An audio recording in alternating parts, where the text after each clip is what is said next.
after dark. The time of night where reality talks after dark. Honest, I jumped on here today thinking of multiple different things, but I didn't know exactly where to begin. I still don't. The thing that was on my mind though was just today and this week overall, for the most part, with the exception of Tuesday, I have felt really checked out. And that is because I have this thing about me where when I do things for a long period of time that do not feed my passions, it makes me extremely depressed. And that's why when I get through a calendar year and I'm in December, if I have reached December and I'm not doing anything that feeds my passions, it's always going to be tough. Hi, Mom. And that's where I am right now. And I realize I've been getting there every year. If I think about the last, I want to say if I think about the last 4 years from 2020 to 2024, let's see, 2 out of those 4 years at this time of year, I was feeling pretty good. And the reason why I was feeling good during those times is because I was not at work.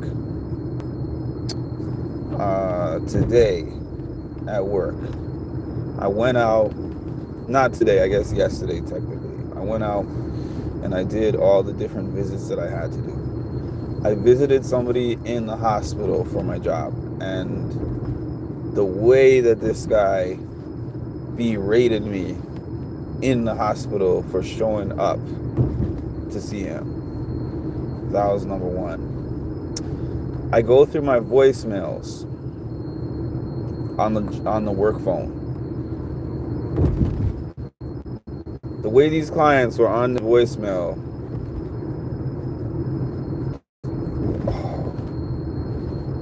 furious about the fact that I missed their call, or they need this thing right now, and oh, you're not moving fast enough, you don't really care. Doesn't matter that you have 39, 38, 39 other people that you're working on a bunch of different things for. Their one thing has to be expedited.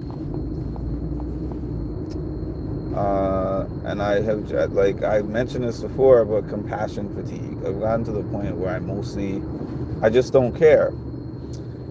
I am glad that now I can recognize it and define it as compassion fatigue, because I used to feel bad. I used to feel like, Mark, what's wrong with you? Because this is not who you are. You're a person who really does care about people. You're a person who does feel sympathy and empathy, depending on what the situation is, for other people's pain. But you throw 40 people at me, and they all have problems. They all have significant problems. And I want to say at least half of those people act like you are a contributing factor to those problems, when, if anything, you're the one who's trying to solve or alleviate several of those things. You get to a point where you're like, I just don't care. I'm going to log in. Somebody's going to be mad at me. Could be a client, could be staff. I just get through what I have to get through, get paid, and go home. And that's it. And for me, that's not life. That's just surviving. My life coach Shar used to tell me, well, she didn't used to tell me, but if you were to look on her YouTube series, I don't know if she still has it, but she had a YouTube series called Dear Life Warriors. And she said, living and surviving are two different things.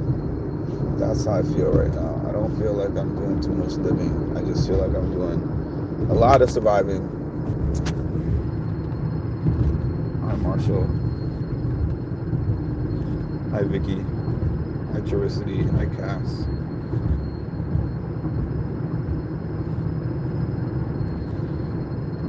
Active. It's the same people. It's just Cass was added onto it. It's the exact same group plus Cass, pretty much. But Cass is like an extra for people with her personality, so I'll give you that. Let's see. I don't know about y'all, but I fall asleep and then I wake up about this time. And I used to just toss and turn, but now we driving live. We drive and live. Oh yeah, so I didn't update about this, but yesterday I did end up speaking to my grandma. I called her about 6 in the evening. I could have called her earlier, but I wanted to call her when I was not working so that I knew that I could be in a fresh state of mind. The first thing she did, I called her and I wished her a happy birthday. I asked her how she was doing. She said good. She normally goes out with my aunt every birthday. They have this restaurant. They have this vegetarian Asian restaurant called Mandarin, which is actually quite good. I've been there a few times, but that's where she usually goes for her birthday. But she said she was a little bit tired, and then she said, I decided to rest today because I was feeling a little tired. We went around and did a bunch of things the day before. So she said, I wanted to sit down and just spend a little extra time resting. And then she was like, but every time I close my eyes, this phone was ringing, boy. And I was like, Grandma, that's what happens when you're so popular. I was like, you have way more friends than me. And then she was telling me, she was like, I was talking to somebody and they were like, I sent you a text message and you didn't, I'm telling you happy birthday and you didn't text me back. I said, Grandma, how long has this person known you? Text message? If that's a true story, that person was going to be waiting forever for that text message back. Like, imagine my grandma out here sending a text message. She is not a tech-savvy grandma. My grandma is a grandma who she has a computer, and then every time we come over to the house, one of us as in will ask you how to use the computer. I don't know why she even asks. It's just a bonding activity at this point because she's had a computer in that house, or she's had a computer in the house for at least 10 years, if not more. And she'll be like, come over here in the living room and we'll sit with her. She's like, okay, how do you turn this thing on? All right, this is the on button. This is Google Chrome. This is how you open the internet. Oh, the internet. This is how you send an email. Step 1, click left, click this. She's literally writing that in her book. Left, click, mouse, and then she won't even know what the mouse is. Oh, God. I'll be cracking up. There's a Brenda here. Oh, hi, Brenda. I didn't see your message. Where's Ed? Ed is on here like Ed has been on here recently, but Ed wasn't usually on here. I've jumped on these.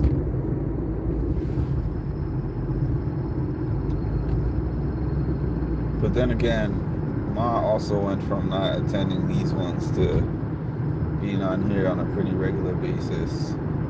Maybe your sleep schedule changed. Because when I first started this 3 a.m. time, oh, I did this green screen thing again. I'm sorry.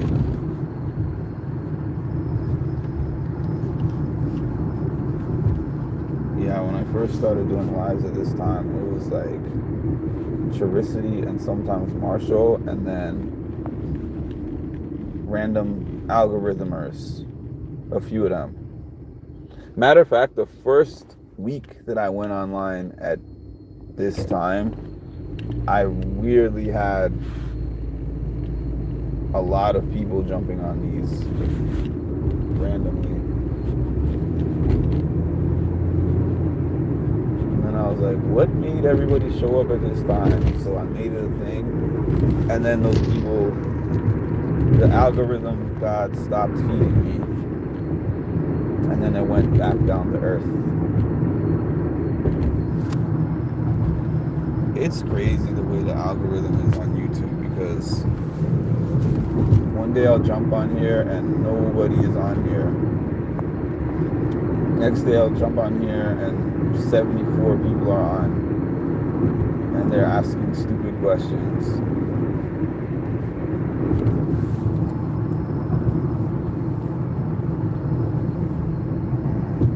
I know. When I learned that was this one night where I was on here. I think it was this week. I was on a live. I got off my live at about 5 o'clock my time.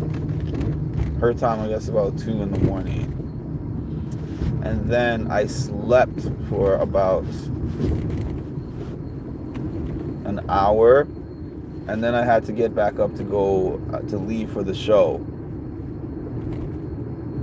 for the Hoda and Jenna taping.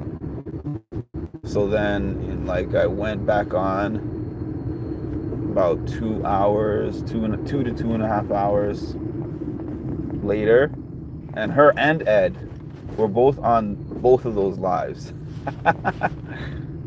But we know Ed doesn't sleep also. Ed is highly part of the no sleep crew. Ed will be like, oh yeah, I slept for... I would be the crankiest human being on earth if I slept for an hour and then I went for however many hours of my day. Like, if I was up until 4 o'clock in the morning and slept until 5 o'clock in the morning, then I was up for a whole 20 hours after that. I was doing from Survivor 46, who is forever in my memory. Every time it doesn't go my way, I'm pissed. That camera work was beautiful. The veins popping out of her forehead, the spit coming out of her mouth, everything. I must have watched that clip 1,000 times. No joke. When I first saw it, I probably watched it at least 100 times in a row that night. And then I made a hilarious edit, because I went from her saying that to when they showed them at the sanctuary, and one of them was like, so Liz was angry. Liz was hangry. Special kind of angry.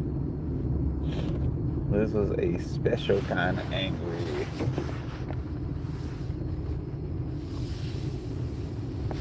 Oh, I still have my parking spot. What a treat. Usually I have to go down the block. Okay, I'm about to read this in a minute. I'm about to be able to read all your comments in a minute. And also, I have to give you all the 10-minute warning. It means that in or around 10 minutes, I'm going to be jumping off of this.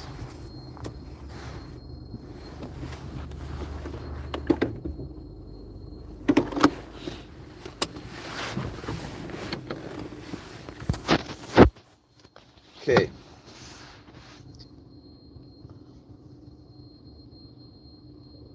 Good night to the East Coasters. Hi, Vicky.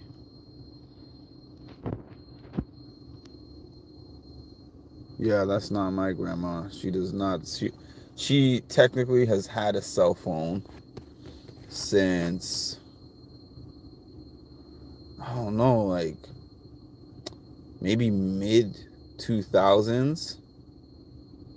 But the only time she's ever gonna call on that thing is if somebody is at the house and they're showing her how to make the calls. She quit her job because of computers. I'll see at 8. Maybe like 4 or 5 my time. Back up by 6. I can't function. That's because I'm on break. Charicity has bags on their eyes. It's snowing here. It was supposed to snow here. It said it in the forecast, but there's no snow. Why do I still have the car on? Okay.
More than 4 hours of sleep in a row, I'm probably sick and on some kind of sleep medication or some kind of not sleep medication per se, a medication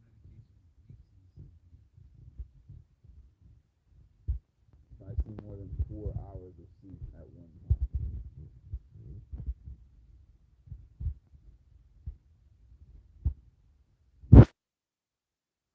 It's not muted.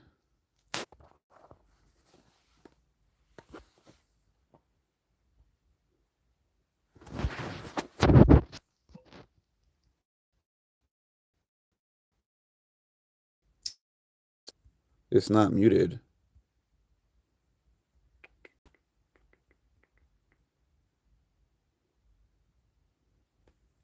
I took it off my Bluetooth. I guess that must have been what it was.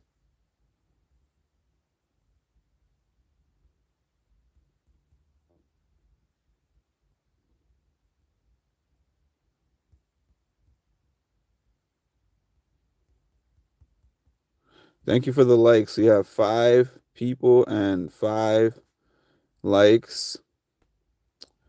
That means the math is mathing today.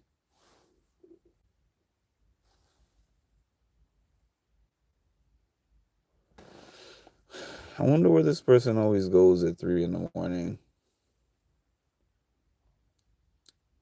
that started to become a staple, is me seeing this medical transportation that picks this person up at 3 in the morning. I'm like, is there some kind of super early physical therapy or something? I don't know.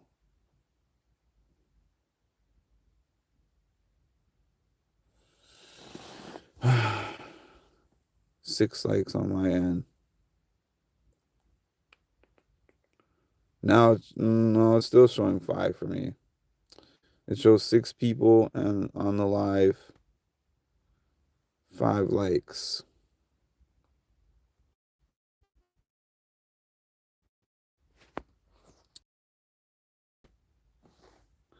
I started writing out my questions today, but I'm probably not going to get deep into writing the questions until after Christmas. Maybe even, I don't know, maybe even on Christmas morning. What it is, I have some questions that I have prepared to ask, but what I really want to do is to probably I can just hit up YouTube, because I learned from my interview with Wes. I was so stressed over that interview for no reason, because I was like, man, this guy has about 18, 19 seasons at the time. So how am I going to get through all of his seasons? The answer was impossible.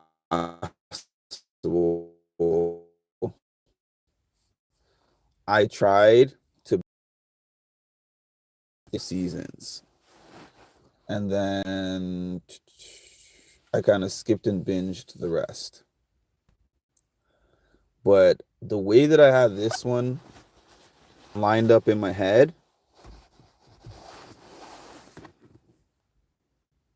I just hope it pans out the way that it is in my head. I still see five. 3:20 a.m. Yeah, but what I was gonna say is that I learned from his interview is that I don't need to watch all the seasons, because especially like you could just go on YouTube and be like Cara Maria interview, even though I haven't done that yet. I am gonna do that at some point. There's probably plenty of interviews that are like, hey, so how did you end up on the challenge? And she's gonna tell some story about, I didn't really want to be on the challenge, and I didn't think that they wanted me. And then they were like, hey, let's just try you out here and see what happens on her fresh meat season. She didn't fit in. She got bullied, and this and that and that. Her relationship with Laurel, blah blah blah. There's so many things that have been asked at that stage. So the way that I have now figured out how to interview people with so much on their resume, like a Shannon Sharp interview, if you guys know Shannon Sharp and his Club Shay Shay interviews that he does. He has like 2.5 to 3 hours with these people. And in that span of time, you can go down the line of somebody's history. All right, tell me how you started out. Where were you born? What was your family background? What was it like growing up in Massachusetts? Um, were you close with your parents? What kind of things did they teach you? What happened in school? Blah, blah, blah. And then what made you find this career? How did you get involved with the casting? And then how did you get on a second season? Like, you can go through those kind of things when you have like 2.5, 3 hours to sit with a person. And probably the show sponsors that, and they probably get paid, and then also they go on for the exposure, so they're going to clear 2 to 3 hours to do that. For my type of interviews, where I'm getting probably an hour at the most for most people, and like exactly 1 hour type thing, I start doing that, and I could find myself close to the end of that hour like I was with my first interview with Wes, asking 25% of the questions that I prepared. So the first 18, I don't know how many years, let's say she's done 15 years on the show. The first like 12, 13 years, I'm probably going to have 4 to 5 questions on that. It's going to be very brief about the first 4 to 5 years. And the last 2 years, which is especially the years that she has come back onto the show, is going to be where the meat of the questions are going to be coming from. Oh yeah, YouTube also. Yeah, I'm gonna actually look on YouTube because fans have to make these highlight reels. Why not utilize those? And something I realized too is it's a key thing to make the interviewee kind of have fun in the interview, not just to be like question one, question two, question three. That's why you saw me do that thing with Hannah, where Hannah where I got Turner to make a question for Hannah because I was sitting down, I was thinking, this is how that went out. This is how that thought came to my head. Hannah is so serious. Like I mean, I'm probably kind of like that too, maybe less so than her, but she's like a very serious and stoic person. And I mean, like when you see her on her when they're doing the what's it called? Royalty, when they're doing that royalty show on YouTube with Big D and Tiffany, you'll see her laughing like half the episode, but she's not. She when you meet her, she's not very close, and I feel like that's how it is. If she's really close to, she's gonna be like that. But if you're not at that level of closeness, she's pretty serious. So I was like, my goal here, I'm like, I'm gonna make her laugh at some point of this. So I was like, you know what I want to do? I originally actually was like, I'm going to reach out to Big D and ask him if he's going to record, if he would record a video for me. Then I was like, I need this video tomorrow, by tomorrow. And also, Big D has never responded to me. Even though he's following me on social media, he's never responded to me. Like, he's responded to like tweets that I tagged him in or things that I posted and tagged him in. But in terms of me reaching out in his inbox, he's never responded in my inbox. And then I was like, you know what? The only way I can guarantee a response, Cameo. Which, by the way, y'all, if you ever want to, well, I can't even say that because there were people that I reached out to on Cameo that didn't answer me, but I use Cameo very strategically. Thank you, Marshall. Please hit the like button, subscribe if you haven't, and hit notification. Much appreciated. Hi, Palaver, girl. His time is very unscripted. He can edit what he wants to show.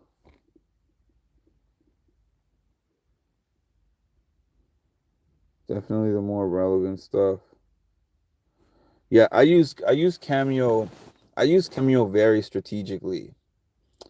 Um, See, there's multiple things that I use strategically. Sometimes when somebody comes off of a show and I want to get in contact with them, I know that when they get off the show is when they are at their most lit.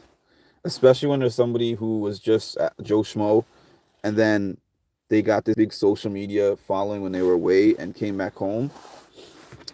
When they do like a subscription, is that a raccoon? Big raccoon. Oh man, Sami. I'm trying to show y'all the raccoon, but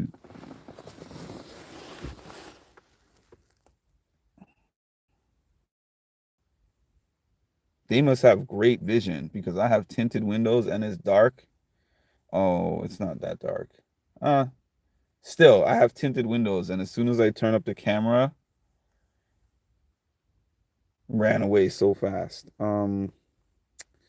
Yeah, so when they come off of the show, sometimes they make subscription based services like Instagram, where it's like subscribe to my Instagram uh for what's it called, exclusive content. So I'll subscribe to the Instagram for that 1 month, and then when they go live, it shows it will show like a little badge next to your name when you're talking. So those comments will stand out when they're reading their comments, because everyone else's comments just flood in there. But if a person is subscribed to their channel, they see a little badge next to it, and then you can put in like $1, $2, and then for that live, it'll put like 3 or 4 badges next to your name. So I'll go into somebody's chat with a goal of just getting them to notice what I'm saying. I'll buy those like 3 badges, and I'll have spent $8 because I'll get the subscription, and then I'll get the badges. So it's like they know that you support them. But then I'm not like, hey girl, hey. I'll put very specific things in my channel. I watched you during this and this. I like this moment. They'll read out my comments, and then I'll be like, I have a channel. It's called such and such, and it would be cool to have you on. And then they look at it and they're like, oh, DM me.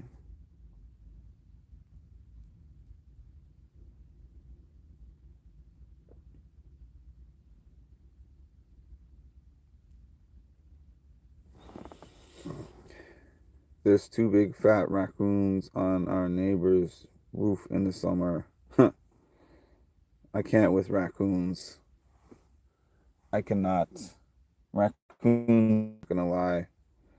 Love your mixed pictures with the challenge people. You look great, sir. Thank you. I had a bear in my backyard. A bear? I can't. I can't with these things. Where's that? Montana.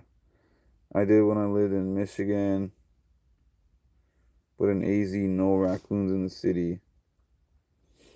Virginia. Virginia, your neighbors. You and Ma are neighbors. Even though I think Ma's in Dreamland. Out in the country. I didn't know Virginia had bears. What, Cass? Oh, careful, there's bears in your state. I assume Virginia has bears.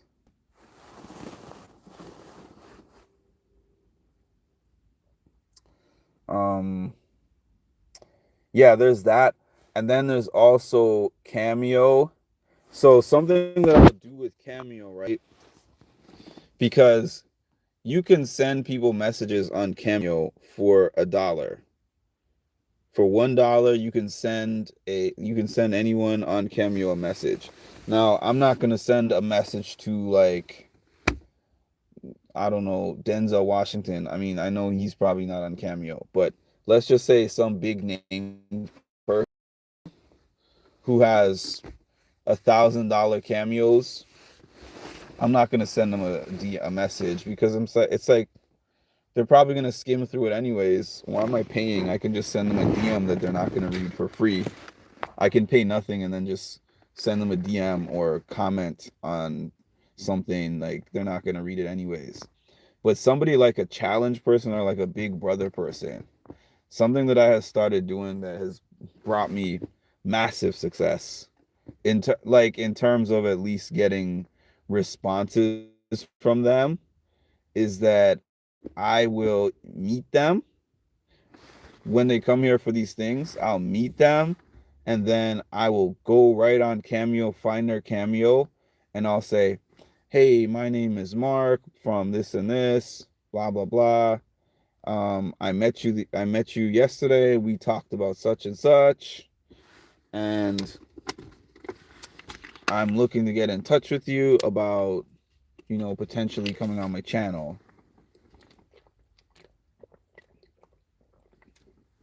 I've gotten a lot of responses that way.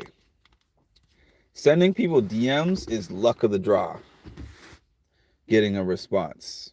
If you really want a response, sending them DMs is luck of the draw. Because I have people from the challenge and Big Brother that follow me on social media and have either have never responded to one of my DMs or they respond very sparingly. Like Derek Kaczynski, he knows me very well at this point.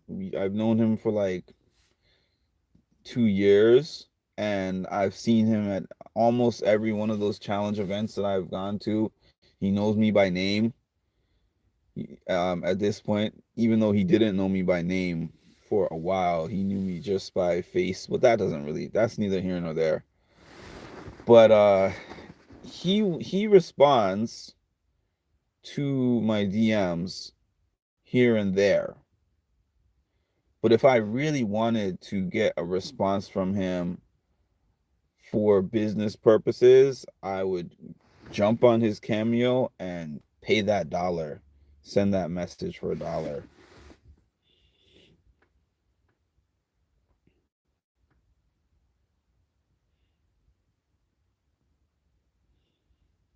When I think of Virginia, I think of colleges. I think of a lot of tolls,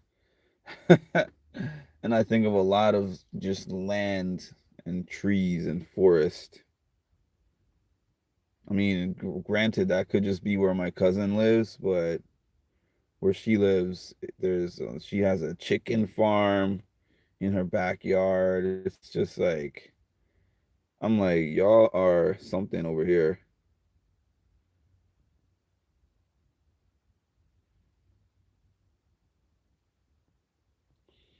I have cute Bambis. One time a wild turkey.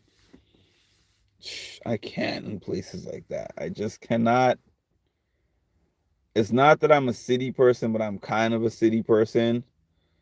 I did grow up in a country-ish area. There was farmland and there was cattle, but there was not like random animals in the backyard. There was really not animals in the backyard, period.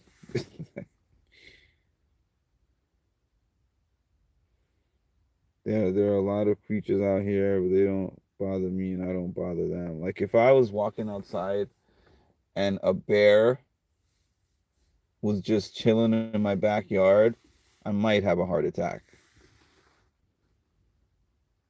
We have turkeys running around in the summer in Wisconsin.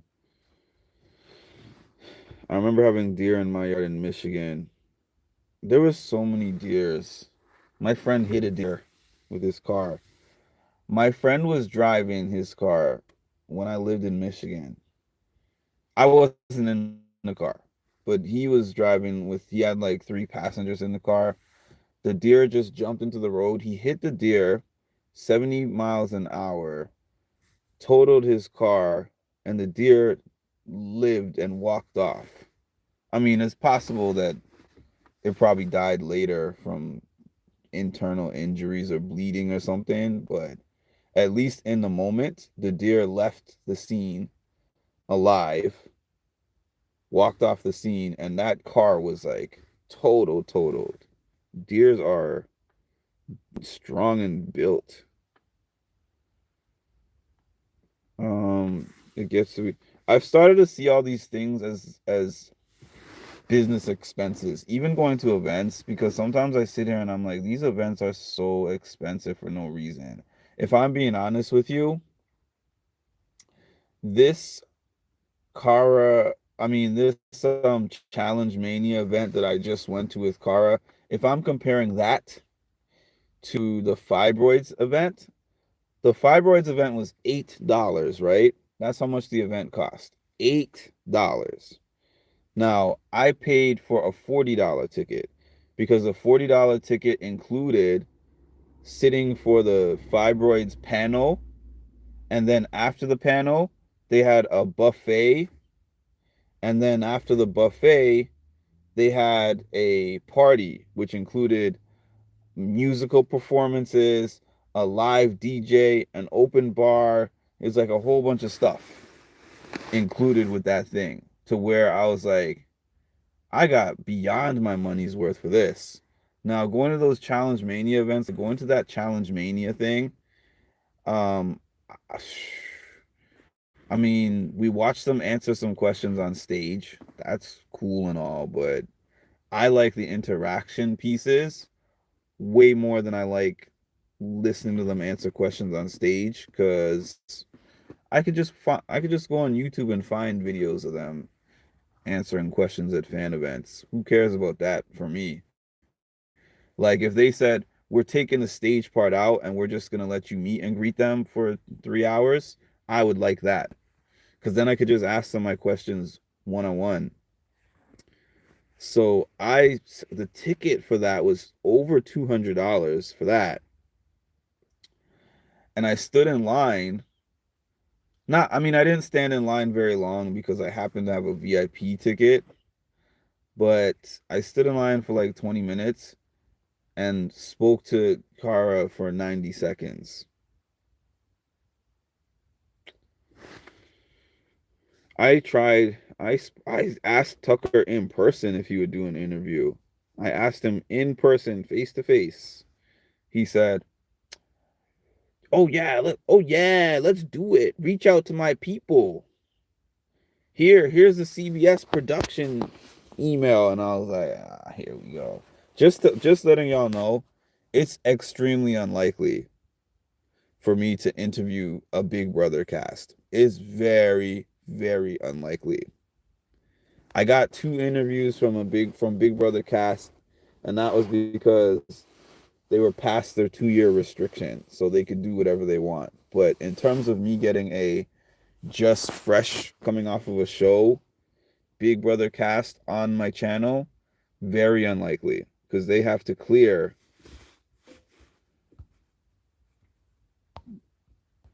they I have to clear production to be able to get that interview, and they've never cleared me for an interview ever. Not a single one.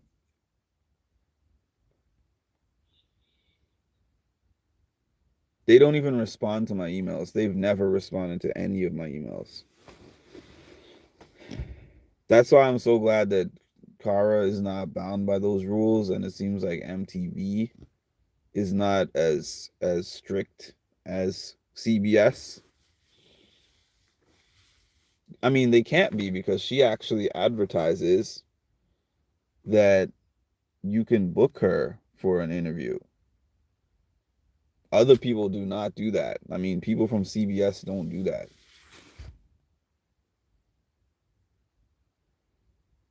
I'd rather have the beers here than the copperhead snakes. The animals are fine. It's the people I'm worried about. I'd freak out. I'd freak out about the bear also. There's a big bear with a little one. That's cute. If I saw it on Animal Planet, that would be cute. If I saw it in my backyard, I'd still have a heart attack.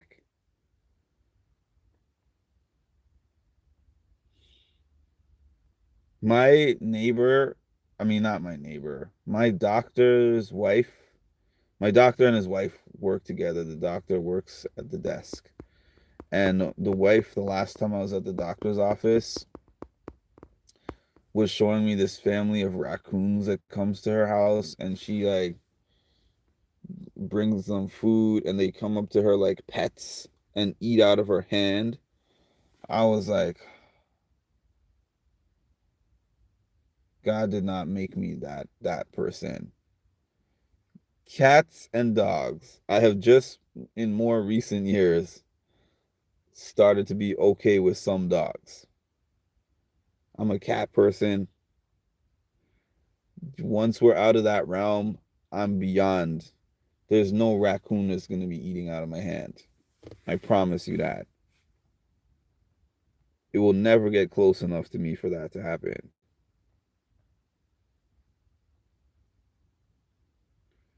An owl. Somebody was telling me that they grew up in an area where bats would frequently fly in the house. I was like, bats in your house?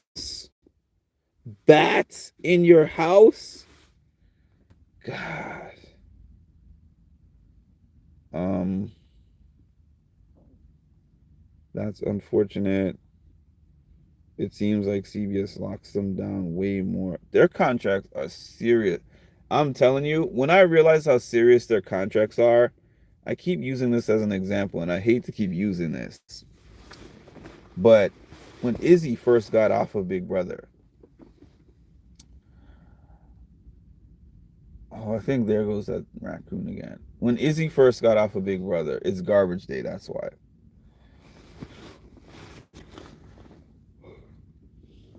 The Survivor premiere party happened to be, I think, the same week that she got eliminated from the show. And I went to the Survivor party, and actually, one of my subscribers told me that she was going to be there. Because I was thinking, I hope that she's going to be there, but one of my subscribers confirmed that. Like, oh, yeah, Izzy said on some podcast that she's going to be there. When I tell you, me and Izzy, we spoke, we laughed, and we joked. We spoke for a while. And I spoke to her about a lot of things. I'm talking behind the scenes Big Brother stuff, like things that happen on the season, controversial things. Um, we probably talked about, I think this was that season where Luke was on there at the beginning, Luke's ejection. We talked about Comerica. Like, we talked about a whole bunch of things, Jared. And I was like, hey, Izzy, would you mind answering like two questions on this camera for me? And I wasn't even asking her anything crazy. I just asked her, I was like, hey, Izzy, if you could change one thing about your Big Brother experience, what would you change? And she was like, oh, I wouldn't change a thing. Oh, it was great.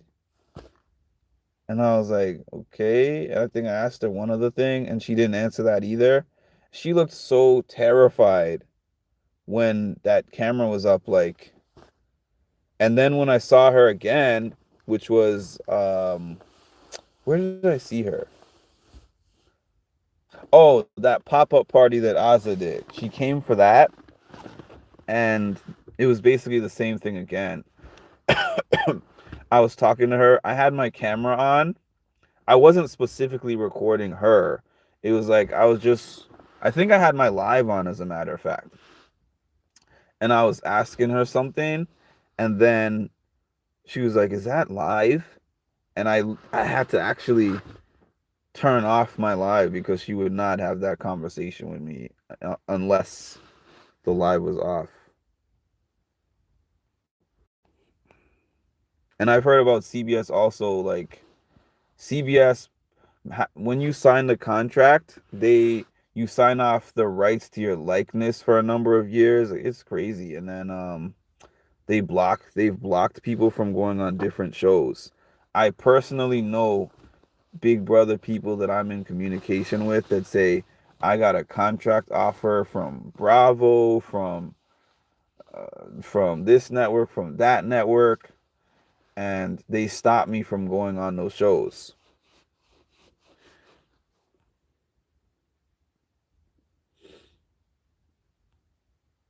Or could have so many better questions than the pandering ones.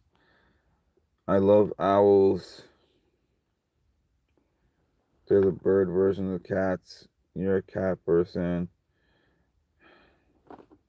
I will excuse you for not knowing this, Cass, even though you should. I've showed my cat on this live before. I feel the owl comes when I need questions needing to be answered. Oh my goodness. I had a squirrel in my house this one time. The amount of time it took me to get that squirrel out of my house. That squirrel had like burrowed, fit in this really little spot hole underneath in the kitchen, like in the floor. There's this really small hole that the squirrel was able to just sliver through, because squirrels can make themselves really small and get into really small spaces. So when it saw me coming, it would go in there. I remember I got one of those like non-kill squirrel traps. The squirrel was obviously way smarter than me. I put peanut butter, whatever, on the trap. I put different things on the trap. I was basically feeding it, because I would come back in the morning and all the peanut butter was gone, but it was not in the trap. The trap was like one of those cage type of things where it's supposed to be like it gets in the cage, and when it steps on it, the cage closes, and then you can take the squirrel and go outside with it and let it outside, but it would just eat the stuff and not step on the trap somehow. I tried so many different things to get this squirrel out. And then when I finally got the squirrel out, it was wild. I saw it, and it was by the door. So I was like, perfect, it's by the door. So what I'm going to do is I am going to get a water bottle, spray the squirrel with some water, open the door, and the squirrel is going to run out the door, hopefully. So I had the water bottle, I'm spraying it, I open the door up. The squirrel was not even looking outside. The squirrel was like, this is my home. What are you doing? Why are you trying to get me out of my home? And then the squirrel ran past me to go back in the house, ran into the living room. And then I tried to, like, I don't know, I think I had like a broom, I had something. I had a broom in my hand. Then the squirrel ran into the couch, under the couch. And I was like, under the couch is better than through the tunnel wherever it was living, because I know where it is. So I literally went over to the couch, tilted the couch to the side, and it was somewhere within the couch. And then I turned the couch towards the door. I started rocking the couch back and forth, rocking it, rocking it. It's not moving. It's not moving. It's not moving. Then all of a sudden, the the squirrel um flies out of that couch. It looked like it was flying, and it came within like inches of my face. Scared the blank out of me. Flew in the air, and then now there it was by the door again. I opened the door. I ran down there and I hit it a couple, not hit it, but like I pushed it a couple good times with the broom. And then I closed the door, and I low key felt like it probably has another way in, because it was in our house for like 2 weeks or so.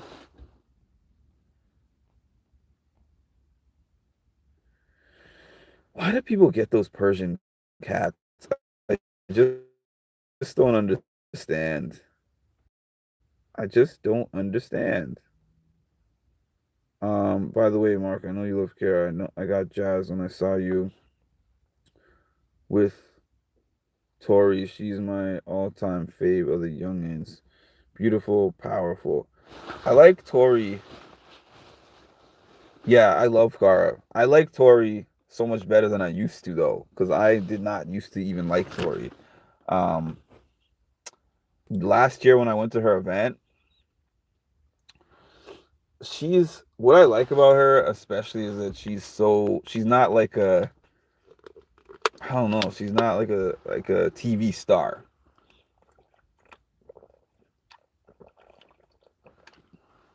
There's a few people that you'll hear me say that about because I have met so many of these reality TV show people that you meet them and they walk around like they are Beyonce or Marilyn Monroe or whoever, Michael Jordan, and I don't mean it in an offensive way, but I don't view them like that. Yeah, it's cool. I go to events and it's cool meeting people, but if I meet someone and they give me some weird energy or like I'm above you type of energy, I'm not interested in speaking to them further. And that's happened to me many times. I only talk about the good ones that I enjoy speaking to and meeting. So when I meet somebody that I like, I'm always scared that I'm gonna meet them and they're not gonna be like what I've envisioned of them. Because I had a person that I met like that from the challenge where I met him at one of the events and I was like, "Oh hey, I watched your real world season. I'm looking at all the animals and well, it's only a few animals. It's cats and it's that raccoon. There's a lot of stray cats in my neighborhood. But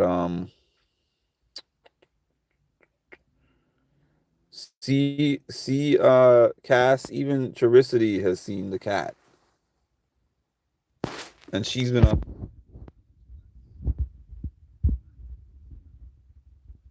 my neighbor Tabby cat literally says hello back to me when it hops the fence, not meow, hello. And you screamed like a girl.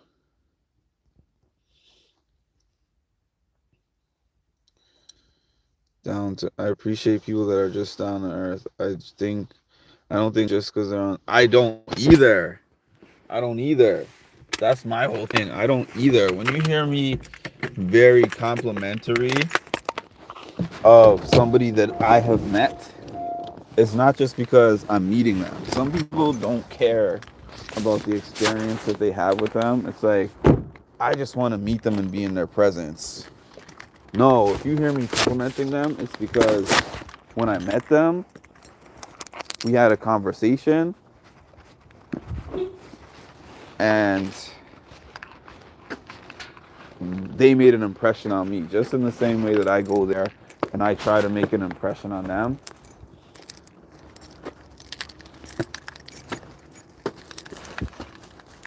I'm only going to big them up if they make an impression on me. And that's why I can big up Kara, not just because I'm a fan and I met you, but because, listen, when I met her and I brought those stars over to her, as far as challenge people go, she's a pretty big name. She's probably like a top top five name in as far as like popularity, following, and all of that when it comes to the challenge. And so she could be one of those people that is arrogant and doesn't treat people well.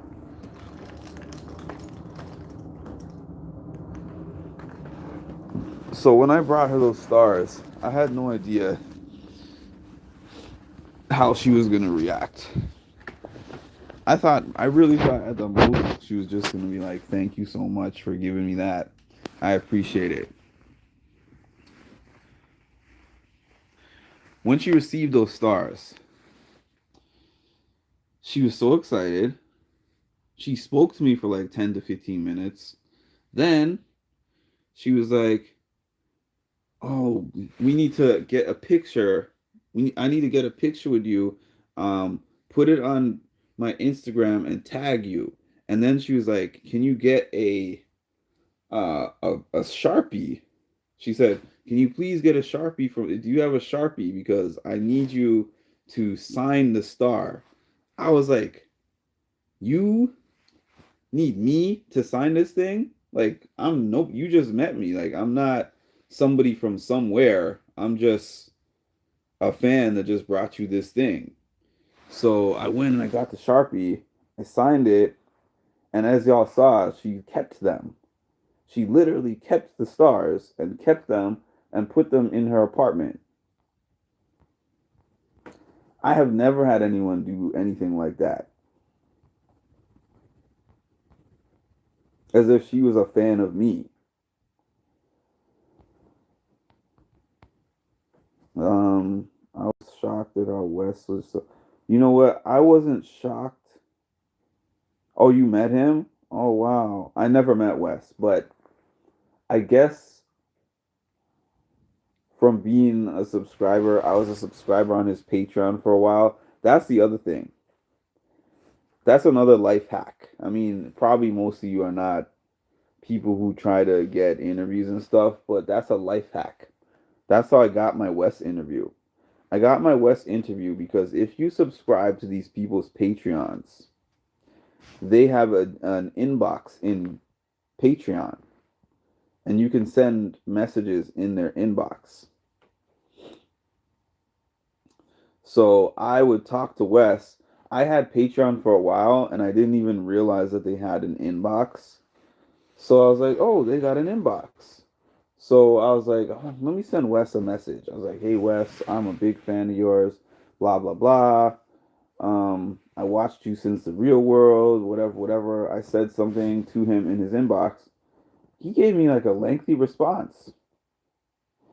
Then after he gave me that response, I told him that I was trying to start a podcast about the challenge. This is before I had one. And I was asking him for advice on how to do that. And he gave me some. He gave me some like business tips.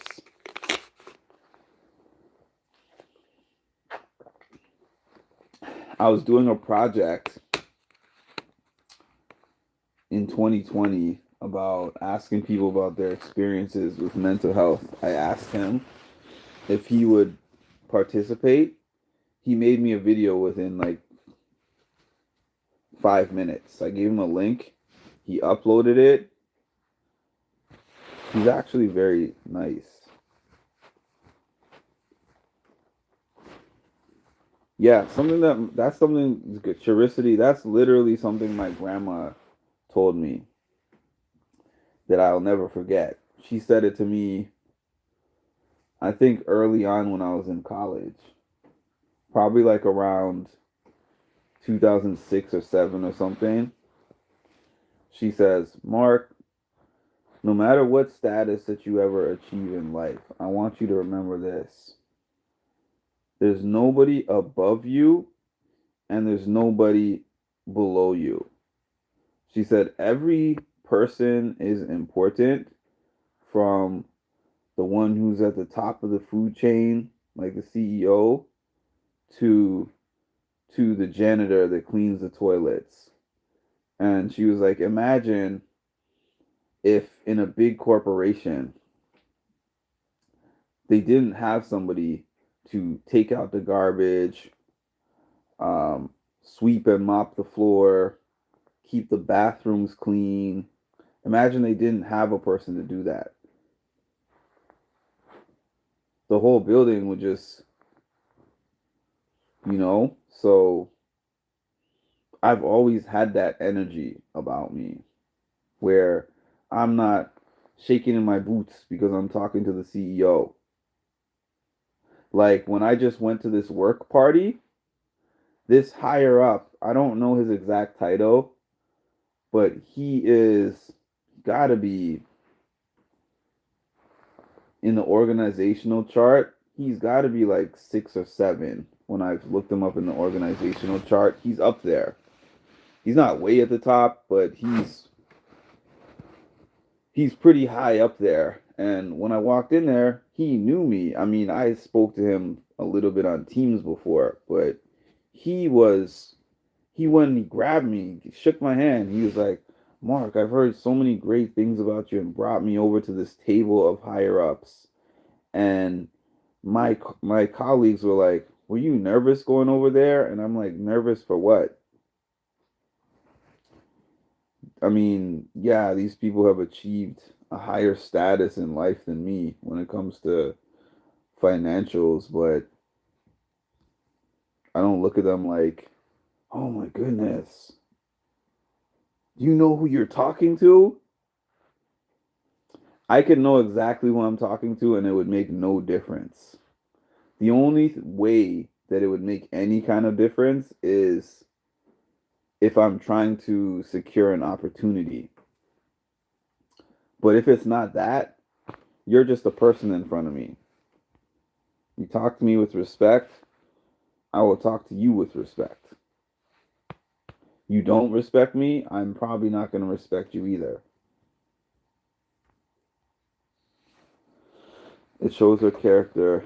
She has done a lot of great things for people that I didn't even know.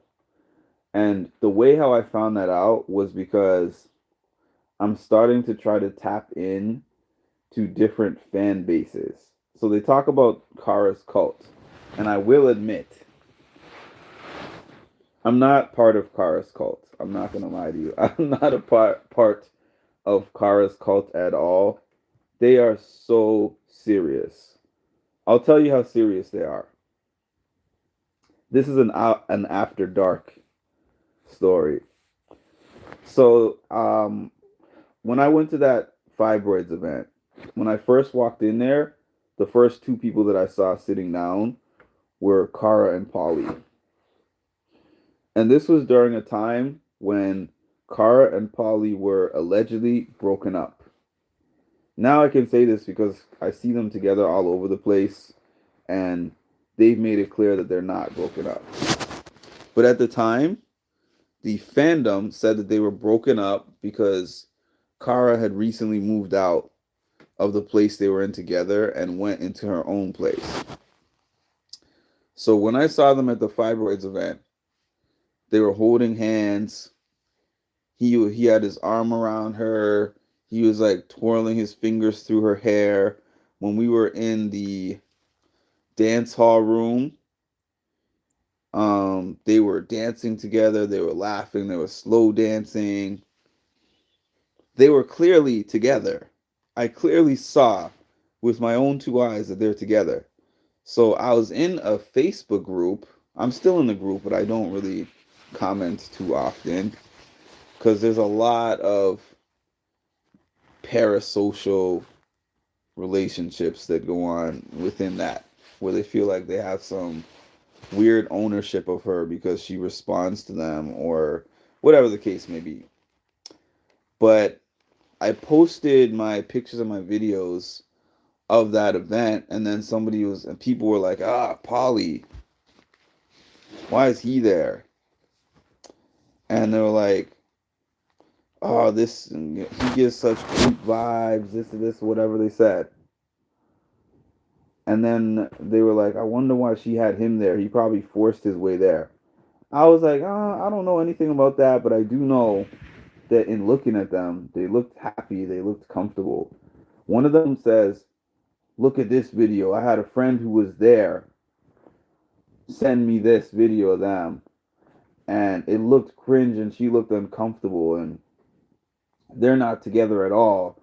And she just doesn't know how to get rid of him. He's another Abram. And I was thinking, like, I was there the whole time. This is like a 5-hour event, and I was there the whole time. And it didn't look like what they were saying to me, and they were arguing with me. They weren't even there.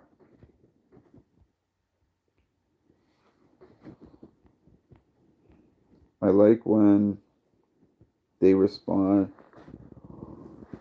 This was one of those 20-minute warnings that turned long because there's actually active comments tonight. Yeah, that's true. I like when they respond to my comments and messages with an actual response and not just a thumbs up. Good night, Marshall. Enjoy your 2-hour nap. Your grandma's a smart lady. I'm always respectful. Yeah, if a CEO disrespects me, like, I'm gonna have something to say. I don't care that they're the CEO.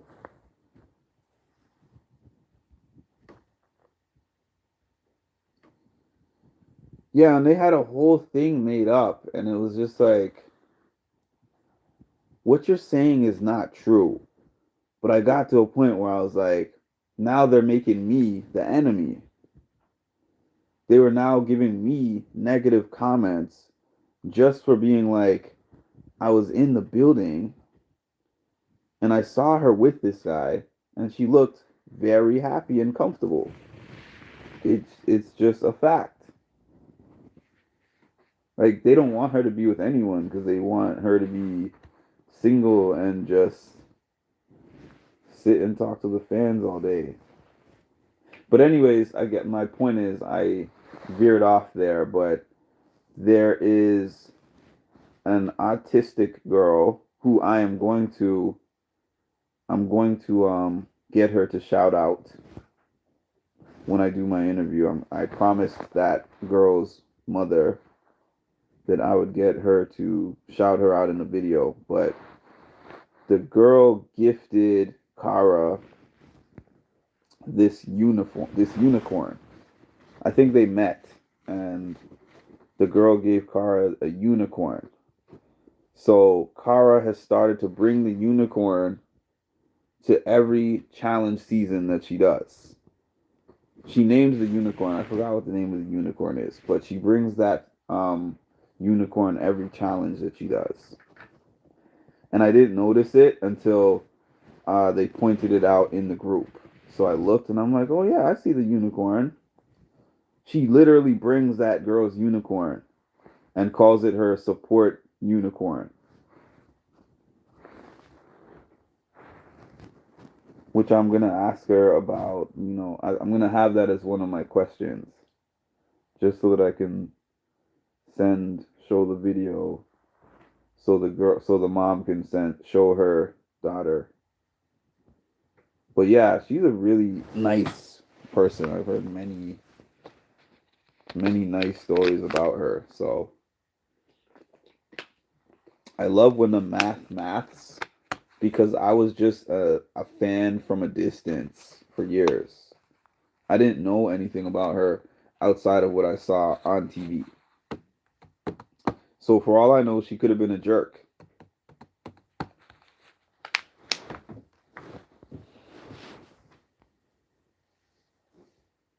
Yeah, I would say so.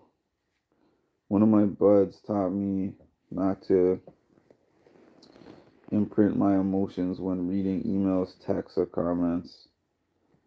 Best advice, he said, address the last sentence.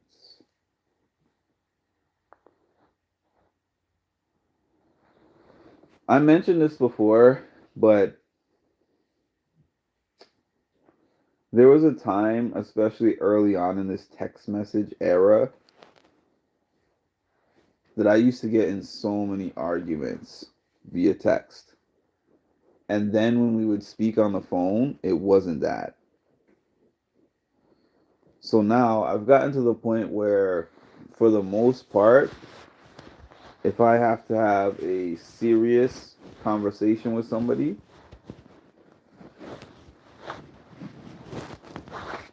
we'll get on the phone. Or if they text me like a paragraphs and paragraphs of stuff, I'll be like, obviously you have a lot on your mind. Let me know when you have availability for you and I to have a conversation, because this thing is not going to go well via text.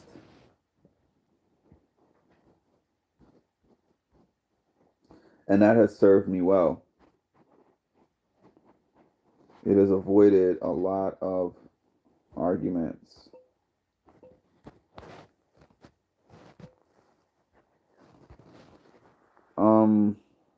I like dealing with the trolls.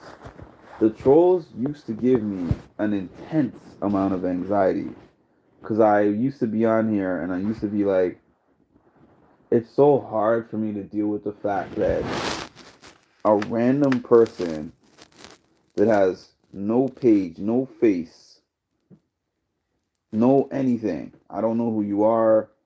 I don't know their name. I don't know what you look like. And they can just jump on my live and just type anything in my chat. And that used to give me extreme amounts of anxiety. Extreme amounts. But now I got to a point after 2 years, 2.5 years of doing this, that I'm like, okay, I can just block the person. Plain and simple. Texting is easy to be misunderstood.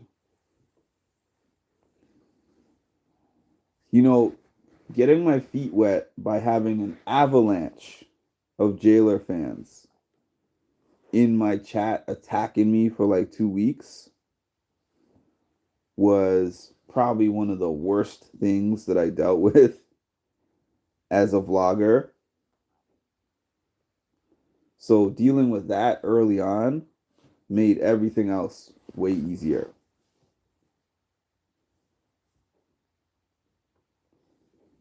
You're family to us now, Mark. No going back now. Thank you, Vicky. It made everything else after that much easier. Because that almost made me quit. It really did.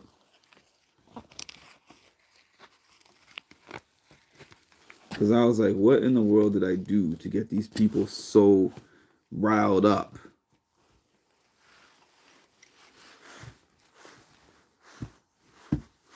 I got my welcome to the vlogging world moment. But I gotta say, I have to say this. I say this all the time. For the most part, Big Brother fans are much harder to deal with than other shows. The group that has found my channel, amazing. Amazing people. But the general Big Brother community is terrible. I hate dealing with them. I hate talking to them.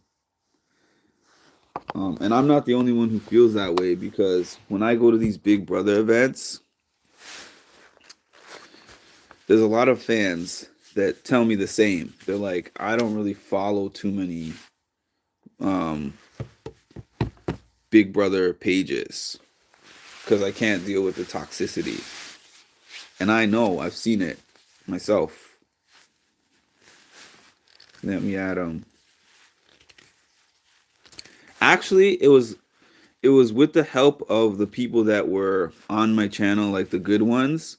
That was also a part of how I was able to maintain myself, because they were like, just keep doing you and let us handle the trolls.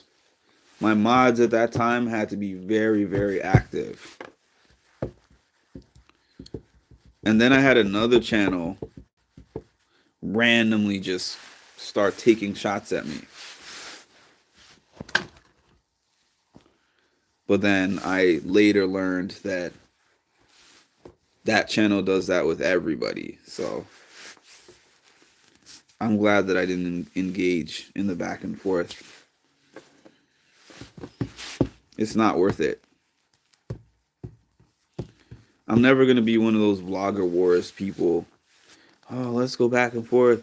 You make a video about me, I make one about you, back and forth. Like, I don't got time for that. I don't got time for that. 1 second.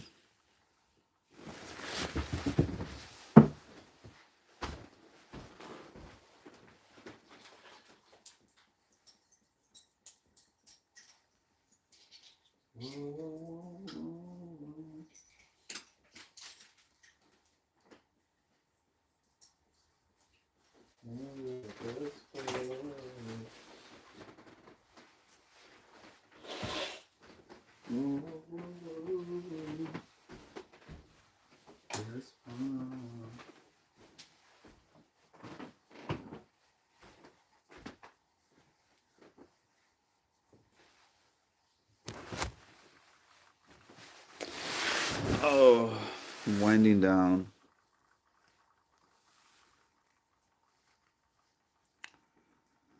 I saw some. Uh, that has become my new favorite thing to say, actually, Caliber Girl. I say that to almost, when somebody has a really out of left field, out of pocket comment,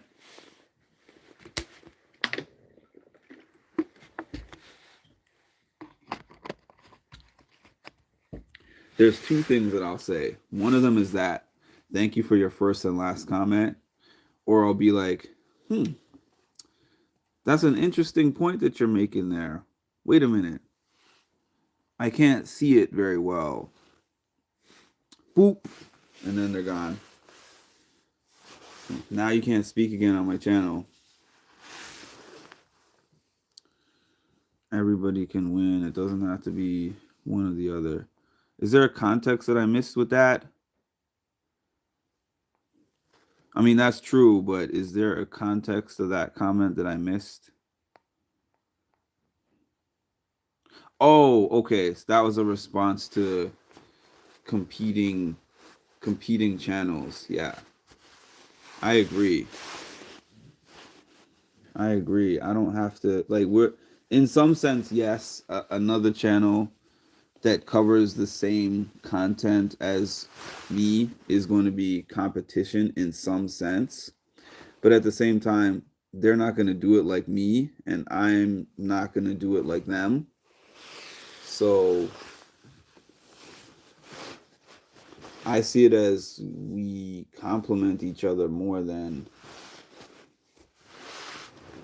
we compete with each other.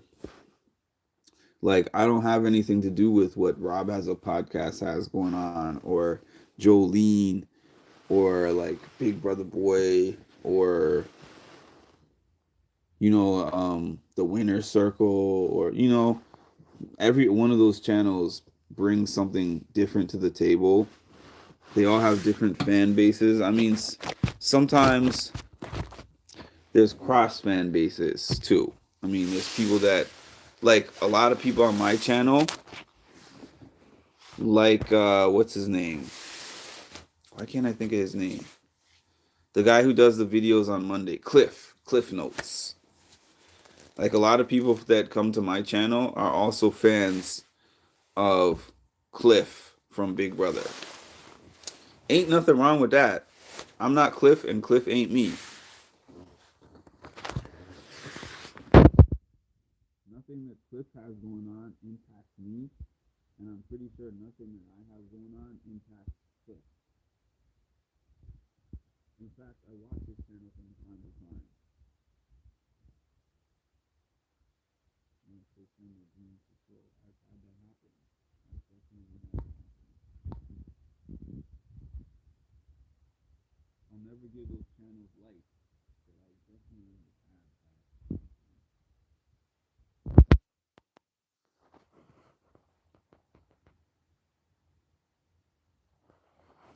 I think it's the phone. Anyways, I think it's a good time to go. But I want to thank y'all for joining me. Please make sure to like, comment, and subscribe, and hit the notification bell to get notified of when I drop some more great content. Thank you all.